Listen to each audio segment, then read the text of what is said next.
Welcome everybody to Samudra Shakti Online. My name is Lisa Long. I'm so glad that you're joining us tonight. If you're here on Zoom, please mute your microphone and use the chat box for questions.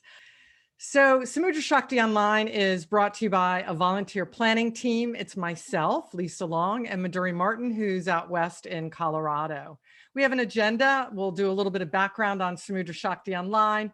We'll have our presentation from Bill Dorgan. Maybe we'll have time for a survey and a discussion. So Samudra Shakti Online originated from a live event in Colorado in 2019. And the Shakti was so big when the USA Anusara teachers came together that we wanted to keep it alive. And so for the past few years, we've been meeting once a month online. Great news, we'll be back in 2023. Yes, hands up in the air. So we would love for you to join us in Estes Park, Colorado, September 2023 for Samudra Shakti. It is an open event to everyone. Teachers, students, friends, family, anybody can come, and more details will keep arising over the coming months. For now, if you would like to join our watch list, if you have your phone handy, just hold your phone up to the screen and you can capture that QR code. It's that circle with all the dots, and it'll ask you if you want to open a browser window. Just say yes. And then it'll lead you to a form that you can fill out with your name and your email address, and you'll go on our watch list, and we'll send you details and exclusive offers as soon as registration opens. So please join our watch list. Tonight we have Bill Dorgan, yes, joining us. Bill is a longtime Anusara yogi, and he's also a trial attorney. He's mostly retired now. He has a background in athletics, including football and martial arts. In fact, he holds 3 black belts in martial arts. And he turned to yoga when he realized that trial tactics and flurries of punches and kicks wouldn't garner many lasting friendships. He was drawn to Anusara's combination of rigorous alignment and focus on heart-oriented philosophy. Bill knew he had found his passion. Out of this passion, he immersed himself in yoga philosophy, studying extensively with several of our scholars. He also has obtained a master's in human development and focuses on yoga philosophy and behavioral psychology. He's the author of 2 well-known and beloved books for Anusara yogis. It's the first is Finding the Midline, and it's available on Anusara's website in the store under the subsection of books. He is also the author of another book called A Manual for Well-Being, Using Yoga to Enrich Your Life, Book 1, which means there's going to be probably a book 2. Bill feels like writing it. So Bill teaches philosophy in various forms. He's taught philosophy segments in immersions for Maduri's certified teacher training programs and ongoing classes in philosophy in Denver when he resided there. So I would like to turn this talk over to Bill. Thank you. The first thing from looking at that screen share, I realized that I must like the color green. There's a green shirt and another green shirt, and then this green shirt. And the other thing that was stunning is that was my granddaughter. That was just like 3 years ago. Now she's taller than me. So I don't know. In any event, thank you very much for joining me. We aren't going to be doing any asana tonight unless you feel compelled on your own by something I say to go into some sort of a pose. You're free to do that. But in any event, I'm just going to go ahead and get started because I have a lot to cover. So tonight's talk is about the precious gift of theming in Anusara Yoga and ideas to consider for becoming more effective at theming. I'm going to start by discussing why I chose the term precious theming. In the second part of the talk, I'll share ideas to consider for becoming more effective at theming. In that part of the talk, I'll include some information from the field of modern behavioral psychology. And finally, hopefully, if we have any time left for questions and discussion, then maybe some of you will offer suggestions on how you make your theming effective. So why do I use the term precious gift? I'm going to start with a short story, but before I do, I want to give you some context for that story. As Lisa said, I've been a trial attorney my entire adult life. To say that being a trial lawyer can be stressful is an understatement that doesn't come anywhere near adequately describing what that lifestyle is like. It literally is trench warfare, and the trench warfare associated with that job took a giant toll on me. I was constantly questioning myself, feeling I had to perform, and never feeling like I measured up. Also, after years of that type of constant stress, I was a bit of a jerk. I wasn't a very likable guy, at least that was my opinion. So eventually I moved to Denver. This is all before Anusara. And in 1997, a guy I met, Jim, said to me at our club, he goes, "Dude, you've got to go to yoga class and learn how to calm down." Our club has some certified Iyengar teachers, and so I started going to class every week. I soon discovered Douglas Brooks at a workshop on a trip to Los Angeles. And from there, Anusara Yoga and Maduri. I dove deeply into Anusara, and by the time I submitted my hours in 2007 to become certified, I had over 1,000 hours just with John Friend alone, not to mention well over 1,000 some hours with as many of his most senior teachers as I could travel to see. Maduri was my entry to all of this study. So anyway, with that being the backstory, let me read something I wrote in Finding the Midline. And so just so you know, this is a book that I wrote at John's request and Maduri's urging way back in 2013. It was intended to supplement the immersion manual by explaining the philosophy in everyday language that people might relate to. So anyway, I'm just going to start from there. Now I'm reading from the book. Instinctively, I gravitated, this is after all that stress, and I started doing yoga. Instinctively, I gravitated towards yoga classes in which the teachers focused on positive reinforcement, regardless of the school of yoga. Sometimes the teachers began each class with a story or a reading, teaching a character trait such as gratitude, courage, kindness, or compassion. These teachers made me feel good about myself, even before we started doing the poses.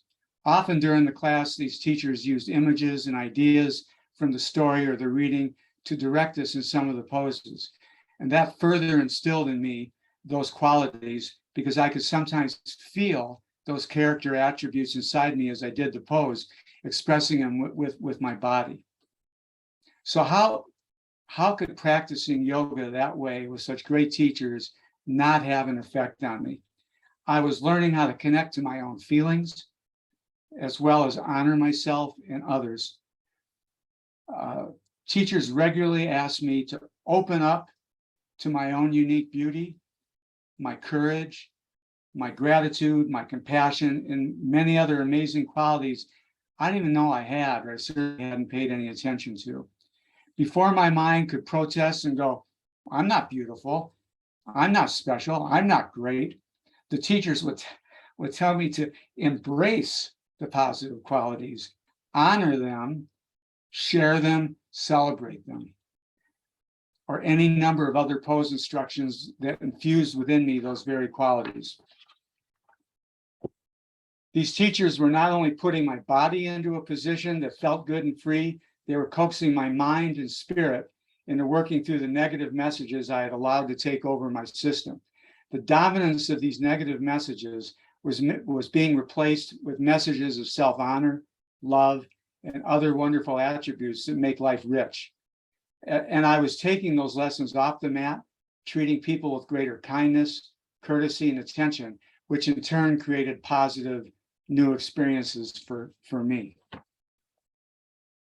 Hopefully, that short excerpt begins to give you an idea of why I use the term precious gift to describe Anusara Yoga's theming. Theming can literally change lives.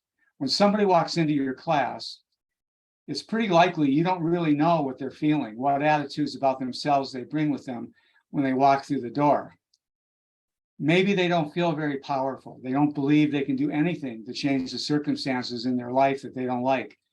Maybe they feel unworthy of even trying to change things for the better. Maybe they've even lost their ability to dream, if they ever had an ability to dream to begin with. There's a fair chance these students have nobody in their lives serving as their cheerleader, their coach. Even if they're saying a therapist, perhaps the therapist is so busy helping them discover and conquer their particular issues, there's no time for any positive messaging. But as my story illustrates, when the student decides to walk into your class, now they've got you. If we are effective in choosing heart quality themes and then delivering them effectively, over time, and sometimes even quickly, students who feel trapped in jobs they didn't like or in abusive relationships begin to find their personal power. People who don't feel good about themselves begin to feel proud of themselves. They find joy in their lives when it used to feel a bit empty. They become curious about life, inspired, optimistic. They learn to like themselves, maybe even to love themselves. Having the ability to touch people's hearts in such a way that you help them transform their lives is truly a precious gift. I learned early on in my Anusara Yoga studies that the purpose of yoga was Satchidananda, awakening to my particular gifts and talents, and then using them in a way that serves something bigger than just me. Living a meaningful life of service to others, helping them awaken to their own possibilities, is about as meaningful a life as one can have. With effective Anusara theming, that's the life that you teachers have. So let's turn to the subject of how to be more effective in our theming. How many of you know who Viktor Frankl was? Just raise your hand if you do. So anyway, I can't tell with everybody. I'm just going to go through this quickly. He was a brilliant Austrian behavioral psychiatrist back in the years leading up to World War II. He and his family were rounded up by the Nazis and imprisoned. He survived, but his family didn't. And he went on to write about these experiences and become the founder of a form of psychotherapy noted for its view that a person's primary motivation in life is to find meaning, which is really similar to what we learn about Icha Shakti when we study the tattvas, which can be the subject of another talk and book. So in any event, in his book, Man's Search for Meaning, I'm looking over here because I have all of you guys over here, but the camera's here. So just bear with me. In his book, Man's Search for Meaning, Dr. Frankl tells the story of how he was able to find the mental and emotional resilience to make it through the prison camps. He introduced the reader to his views on what constitutes a meaningful life. He wrote that the most meaningful, sometimes this touches me emotionally, so forgive me for that as well. He wrote that the most meaningful thing a person could do is to get to know another person deeply. You get to know that person all the way down to their very essence, way more than they even know about themselves. Then you lovingly teach them who they are, what you've learned by paying attention to them. You teach them so thoroughly that they become that person you saw, but they didn't see in themselves. You reveal to them their possibilities, which, like the nose on your face, on their face, they could see, you could see, but they could not. That touches me because Anusara teachers did that to me. So when I read that back to you, it's personal. That's how strong this connection can be between our theming and our teachers and our students. This transformed person begins to share his or her newly discovered gifts and talents with others, playing it forward. That's another way of living Satchidananda. So every time a person walks into your class, you've got the opportunity to begin to forge relationships such as this. And then over time, and with continuity in the relationship, you can use your theming as a powerful way of touching that particular person. You learn to see the student, not just the alignment of their poses, but also their very essence as a human being. You learn to feel their energy. And you do this with each student, compounding the beautiful gifts you are offering to them and the world through your theming. As I will illustrate in a story in just a minute, sometimes it means as you get to know your students, you begin to plan themes with these students in mind. This student doesn't believe in himself, or that student doesn't like herself very much. The student over there just needs to learn how to laugh a little bit more. These are themes that can touch each of these students if thoughtfully developed and artfully taught, so it isn't artificial and doesn't just build up student resistance. Just doing that is a great topic for another talk. Even with all this advanced planning, there are times when knowing your students and introducing yourself to new ones before class means you've got to calibrate your theme at the last minute when you see that a student appears troubled. Maybe you have alternative themes in mind that you can switch to at the last minute, like a storehouse of some themes that are a little bit more safe. For example, you might not want to have an upbeat theme about joy or celebration when a student walks in the door and tells you before class that her mom just passed away. That happened to me too. So believe me, that's not the class to party. And so paramount to effective theming is to see your student as best you can, even the brand new ones who just walked through the door for the first time. I want to elaborate on how vital this point is for effective theming. I attended a series of workshops by the Anusara Yoga Association on the subject of racial injustice. The workshop coordinators brought in a number of people from diverse backgrounds to help share their viewpoints, including many people of color. I learned a ton, but by far the predominant message I received from listening to the many panelists over these sessions was, I want to be seen. As one woman put it, she would go to a class and be given some deference because she was a woman of color, but deep inside she was screaming, see me for the woman that I am. In here, the series of workshops confirmed for me what I learned early in my Anusara career and what I just discussed. Paramount to being a top teacher, one who truly serves the student, is just learning to see each one. As this woman was telling the Iyengar panel, people want to be seen for their own unique specialness, their circumstances, the pain they might be enduring, the joy that they're bursting to share, the disappointment they just experienced, the fears they have, the accomplishments about which they're proud. Maybe they just won an award, got a raise at work, or a promotion, or maybe somebody just broke their heart. They don't expect us as their teachers to be their therapist who's going to fix the problem on the spot. They just want to be seen as the human being they are, the suffering student or the proud and jubilant one. I can remember classes where I went in sad and upset. The teacher would look me in the eye after I had a rough day and just lightly touch me on the back. No words, but the transmission of kindness and caring was like an emotional life preserver. So as I mentioned, I learned those lessons about seeing students really early in my career. Back in 2007, when I was certified in Anusara, there was a program, at least I think there was a program, in which as a newly certified Anusara teacher, I had to be reviewed after a year or so by another certified teacher to see how I was doing in terms of following the Anusara method. I think John may have just called up Maduri and said, go see what this guy's doing. He's a lawyer, I'm not sure.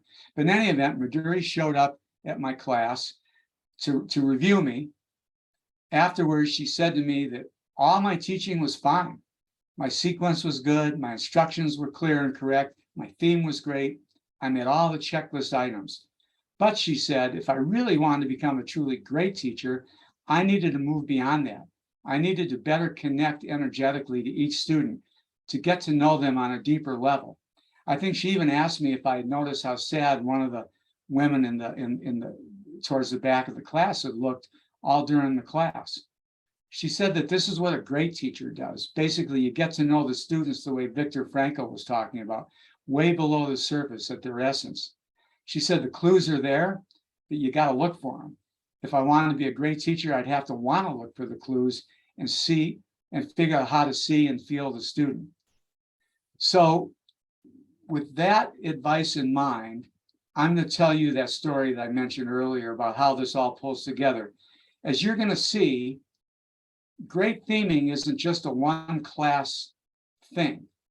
Each class theme must be artful and to be effective for sure. But truly effective theming also involves planning and then weaving different themes with continuity over a long period of time with all of your students in mind, each and every one of them. And they're all different. I had a student that I'll call Mary. She was a middle-aged woman and not in the best of physical condition. She began to come to my class. And after a short while, I learned that her husband had left her for a younger woman, a younger, more athletic woman. She didn't feel very good about herself, and she certainly wasn't feeling like a very powerful, significant person.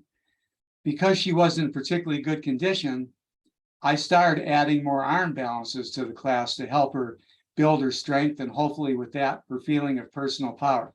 I know what you're thinking, arm balances, but hold on. To avoid having her unable to do the poses, which would only reinforce her negative chatter, I use props and assists. To make this even more subtle, I often would use the arm balance pose as my demo, because I could do arm balances. But I would use the props or have other students do that. So she would kind of think, well, that's just the way these are done. You know, I didn't want her to feel singled out, even though, of course, I was being sneaky and she was being singled out. And that way, like I said, that way I was a bit sneaky. I made all the students use the props. Then a second time, they could do the pose, the arm balance with or without, at their choice. All my anger background helped me figure out how to weave props into the poses. And this particular studio had plenty of props. I love chairs, by the way, and I still use chairs every day in my practice in something or other. Anyway, she attended class religiously for well over a year with me weaving themes involving personal power, pride, and other such self-honoring qualities in a way she could latch onto. I mean, there were other themes too, but I always had in mind making sure that was something that we touched on regularly. I really wanted to infuse that quality within her. It wasn't all that long, and she was doing side plank, and then even later, lifting her top leg. The day she did Bakasana, crow pose without any blankets for a face plant. Do you guys know what I mean by blankets for the face plant? Yeah. The first day she did that on her own, she jumped up, cheered, and danced. I mean, it's just like Rocky, just dancing around. Everybody hugged her. And a few of the newer, I'm touched. A few of the newer students who themselves couldn't balance and crow without a chair looked on with what I sensed might have been even a bit of inspiration. There were some classes during the winter when nobody showed up, except Mary always did. We're getting to the end of the story. One night she was the only student who showed up. I decided to help her kick up in the handstand. She'd never tried it before, but we had graduated a wall dog or some other supported poses instead. It was pretty cool. The studio had a mirror on one wall. I don't think Madura, you were ever there. It was on Colfax. I think you were there. I think you and I maybe even were going to buy it. Yeah, I think we were. That's how cool it was. Anyway, the mirror was over here on the opposite wall. I took her to the opposite wall and I stood with my back to it and just outside her shoulders so I could grab her hips and pull her up if I had to. She was sure she wouldn't be able to do the pose. I can't do that. I'll never be able to do that. You know, as Baron Batiste wrote in his book, my job was to get her to doubt her doubts. Anyway, we went to the wall and she tried. On the very first effort, she kicked up without any help from me. I stood there holding her hips lightly. Then, with all due respect to Adam Bellinger, I don't even know if this is a good instruction anymore. I said, reach your tailbone towards the ceiling. And up she went like a rock. That always works for me. Up she went, kind of took my hands away from the hips, and she balanced.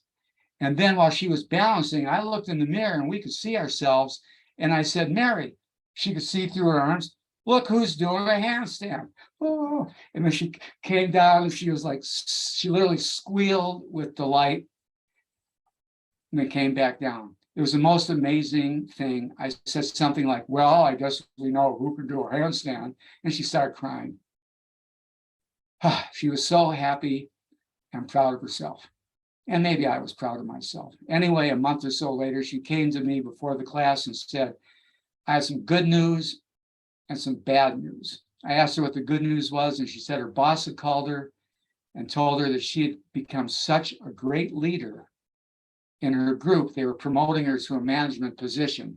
He said he had no idea what had brought about such a change in her, but he was proud of her and happy to see her advance. The bad news, she said, the promotion meant moving to another city, which she was willing to do. So she moved away, but after a few weeks, I got a letter from her. This was back like when we sent like paper letters. She said that when she started yoga, she felt broken.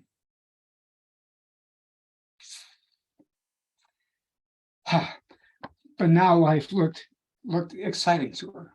So I tell you this story. You can see, well, I'll just go on. I tell you this story because when we sit quietly and we look at our lives, we're going to see the touching students' hearts, helping them realize their potential, like I just shared in that story. It's a precious gift, not just to the students and the people they touch, but also to the gift to us as teachers.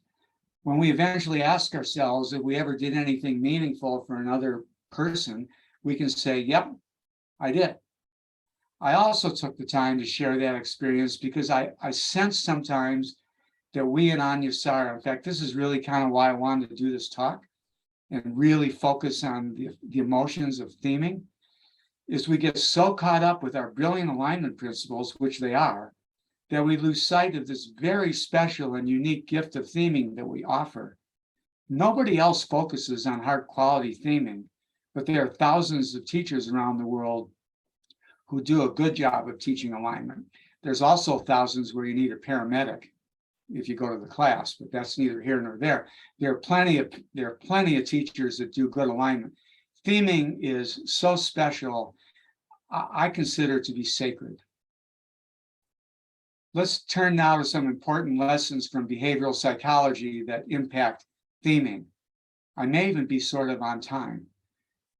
We have heartfelt qualities in our teaching manual. I think we still do. I've got the 2009 manual. We do? Good. I want to share with you a list of heart qualities that in some cases overlap, but also perhaps are new and different. You haven't thought of them as a potential theming heart quality. This list comes from a school of behavioral psychology called positive psychology. One of the leaders in that field is Dr. Barbara Fredrickson, professor at the University of North Carolina. She's known for her broaden and build theory of positive emotions. It's a blueprint of how emotional states, even if temporary, build more resilience, well-being, and health. That's right out of Google. Dr. Fredrickson identified through research the top 10 positive emotions, the ones that are most likely, according to research, to lead to greater well-being. You don't have to write these down. I'm going to go through them fast, but then I'm going to go through each one slowly, a little bit slower. The top 10 emotions are joy, gratitude, serenity, interest or curiosity, hope, pride, amusement, inspiration, awe, and love. A couple of those are a surprise to me. Knowing these and finding ways to use themes based on these heart qualities will be of tremendous help in theming. And all this is laid out with footnotes in chapter 2 of a manual for well-being, which is this book that's also on the website. And it's just all in there. So you can look at that if you wish. I'm going to go through them quickly, individually. Joy is the feeling of elation. We feel playful. We feel a glow. Joy means all of these involve, as she uses them, being with other people and sharing. Sharing is the big point. Joy means we're collectively having fun. I think part of what helped Anusara grow so much is the amount of celebration teachers, and continue to grow, teachers bring to our gatherings. I recall a gathering of 200, 300 people with each of us standing in long lines. Lisa's nodding her head. each doing a Hita Hasta Padangusthasana, standing hand to big toe pose, with our opposite arm draped over our neighbor's shoulder. Every time we did that, we ended up roaring with laughter. The whole room was filled with laughter. We were experiencing joy. We were having fun. In yoga, fun sometimes seems totally underrated. And I just saw this week a picture on Facebook that John, Kaya, Jackie, and Tiffany did that very thing last week with the group at Kripalu, and they were laughing and they're having a party as well.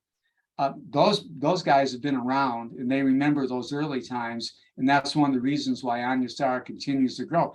People have fun. They just have fun. Gratitude is the feeling of appreciation we have for the gifts given to us in our life. We feel it deeply, and it naturally causes us to want to give back, to share our good fortune.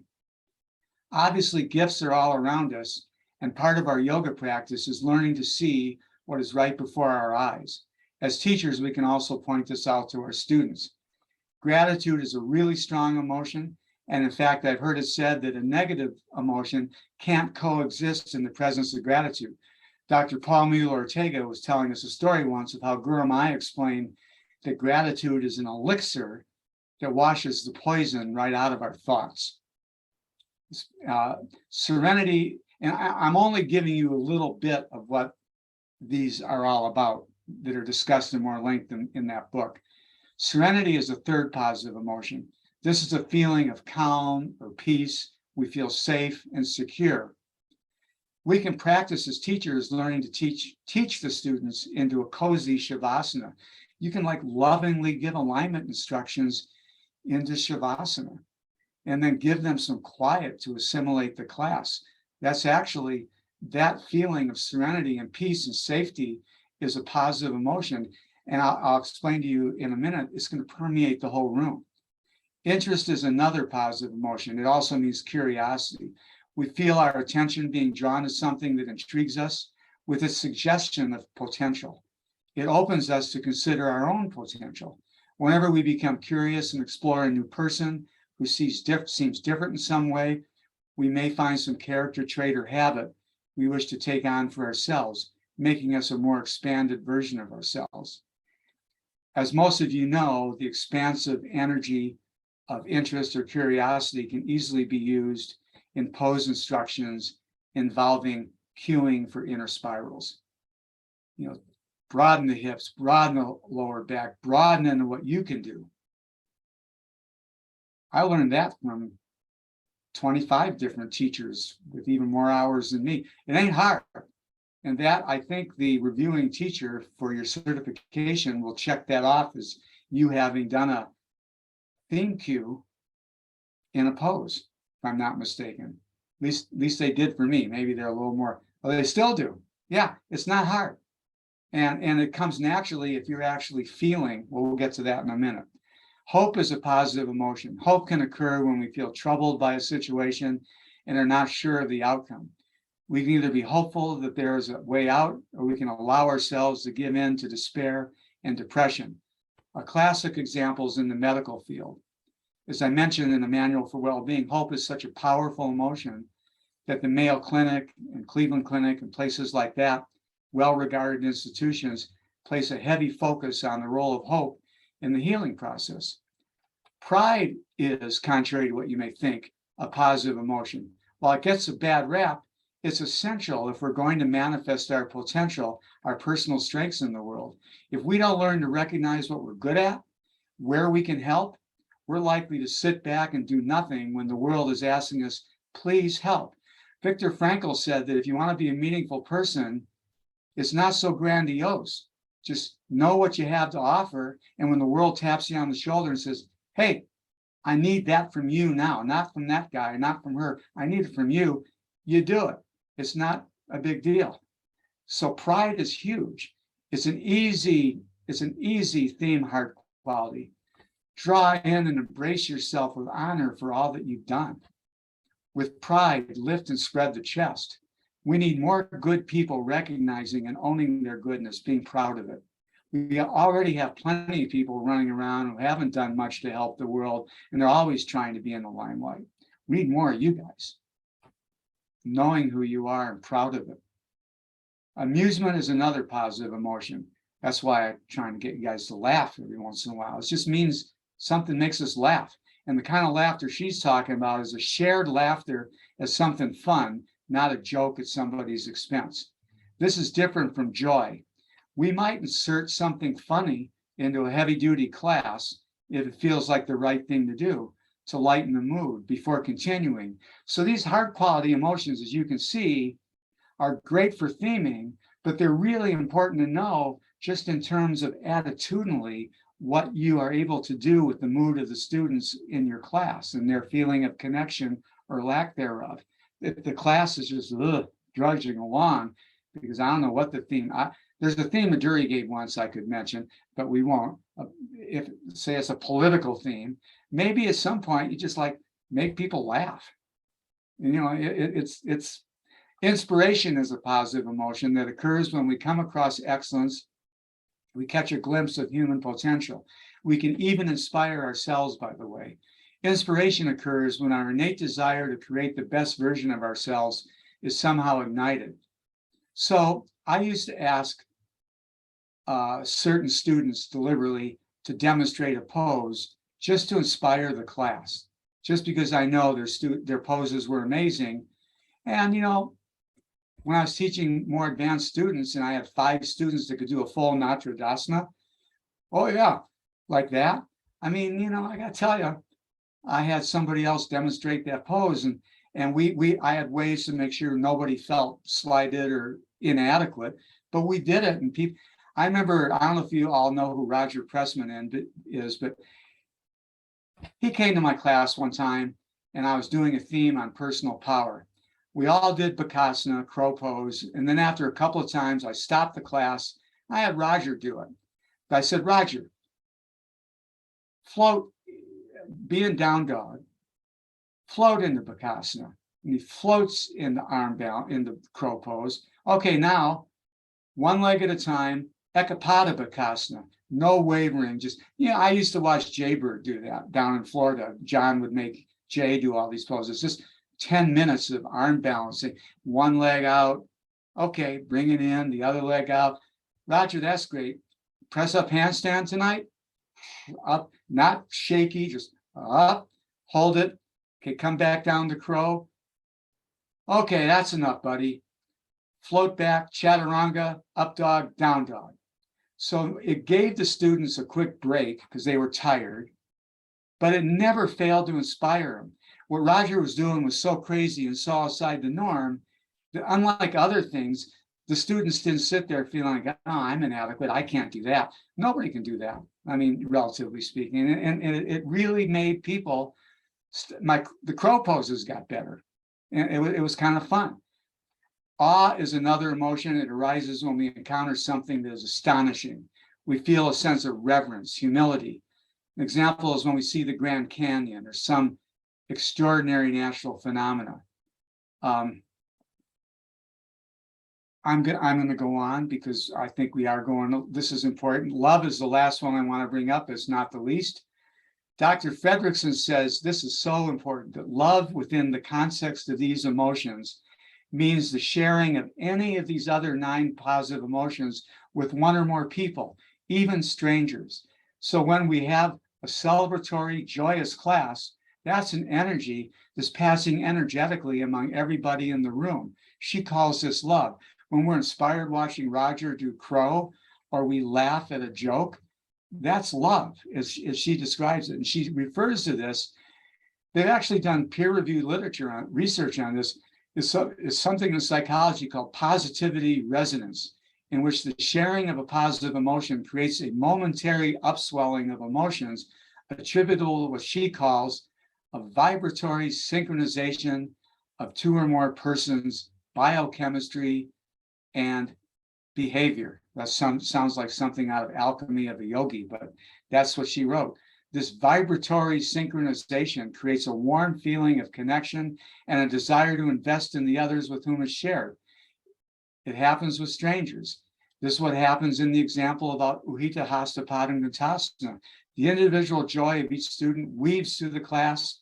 people are filled with it as it vibrates in synchronization. And that's love.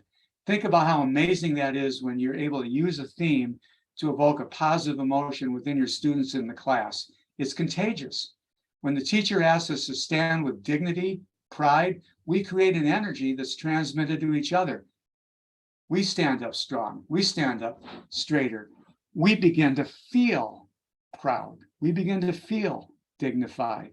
We begin to act dignified. We begin to treat others with more dignity.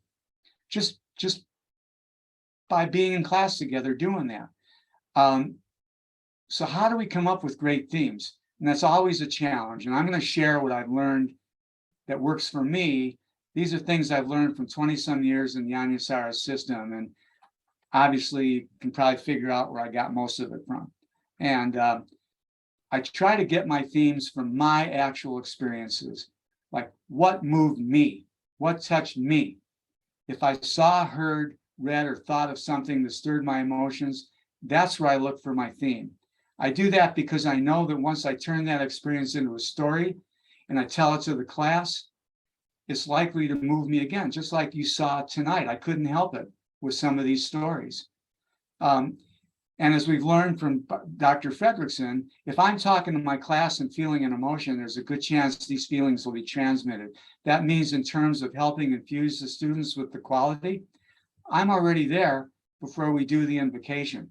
Once I have a theme, such as power or pride, I make sure I plan to have my first pose include an alignment cue coupled with that theme. If the story I'm sticking with pride is I'm proud of my grandson, I want to include that in my first pose. And importantly, I want to be sure that I suggest how this emotion is available to everyone. I can assume that some of my students that night aren't going to be feeling very proud of themselves, so I can't tell them, be proud. So either in the Dharma talk or as part of my first pose, I always include a gotcha point, something the student can't fight with. Like with pride, it might be something like, you know, even if tonight you aren't feeling very proud, how about being proud of the fact that you got yourself to a yoga class? Or if it's gratitude, you're not feeling very grateful tonight, how about the fact that you're capable of walking down those stairs and actually going to a class? There are people that can't do that. I mean, it doesn't take much, and you start to get people into that feeling, and then you can use a cue with the theme in the first pose. I make sure that I do that again 1 or 2 poses later in the class. For example, sticking with pride. If I started with Ardha Chandrasana, lift and spread the chest with pride, I might ask the students with dignity, lift the chin, because I already know that students are going to tuck their chin when they're doing the pose. And I also know that just by lifting the chin, I feel more dignified. I think people tend to. I learned that a long time ago from my teachers. But critically, and this is, I think, kind of the final point, it isn't enough just to infuse the heart quality into the student with our stories and our themes. We have to give the students a why as to the purpose of the heart quality. Why does it matter that I have pride? Or why does it matter that you have pride? Yoga is Sakshit and Ananda that serves something bigger than us. So at some point in the class, I make sure I talk about why there's a benefit to others just beyond us developing that heart quality. With pride as an example, I explained that when you feel pride in yourself, you're likely to start sharing your gifts and talents more, offering more of yourself because you're confident. You stop hanging back, not contributing what you have to offer. Then the world, the community, starts to benefit from you. Otherwise, they don't. Then after Shavasana, I always have a little reading or some brief comment about that heart quality, and we end. So now I went a little bit longer because of my ad-libbing, but I'm done. I have a couple of theme examples, but we've got a little time for questions or for somebody else to say something. Or don't we? We have time, Bill. We have definitely a few more minutes. It would, if people don't have a specific question, I'd love for you to share your theme example. So if someone has a specific question, drop it in the chat, or put your hand up, and then Maduri will see that you've got your hand raised. If you don't know how to do that in Zoom and you just want to interrupt and open your mic, you can do that too if you're comfortable being on the recording. I just missed that last bit about Shavasana. Oh, at the very end, what I said is after Shavasana, I always have something that I'm going to say. Basically, Rich, I'm always going to have something to say about anything at any time. But after Shavasana, I'm going to at least want to kind of wrap it up, touch back to the theme. Right, Lisa? I would love it. I would love it, Bill, if you could, Bill, if you could have everybody sit, maybe close their eyes, think of either a class they've taken or a class that they have taught that exemplifies what it is you have spoken about in your lecture today. I, for one, am very inspired by what you said. And I think it's really important to remind ourselves of exactly what you have said and shared with us. So maybe you can guide people through something that brings this home for them. All right, everybody, you heard that. I don't have to say a whole lot, but just wherever you are, just close your eyes and bring your attention inside and think of a time in your experience where you've really been moved, either as a teacher or as a student, by a theming, a Dharma talk in the class that you were involved with.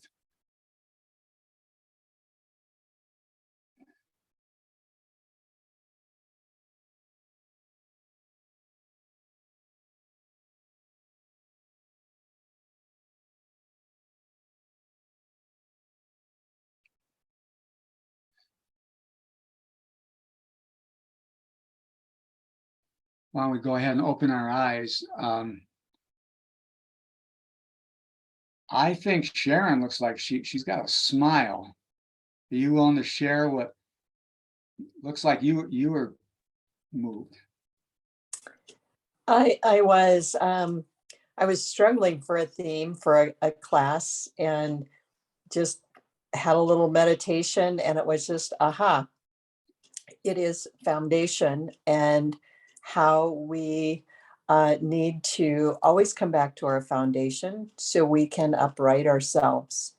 And so the sequence of poses was, all different directions, that we were prone, we were upright, we were whatever.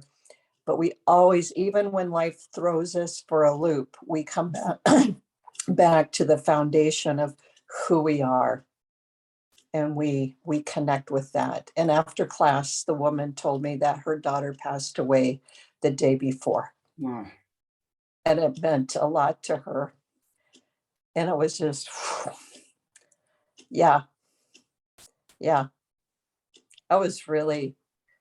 She was needing a yoga class. And wow, the power of theming was made evident to me. Absolutely. That was really a great, thanks for sharing that. And thanks for giving the idea of another theme. Well, thank you very much for listening. And it was good to see you.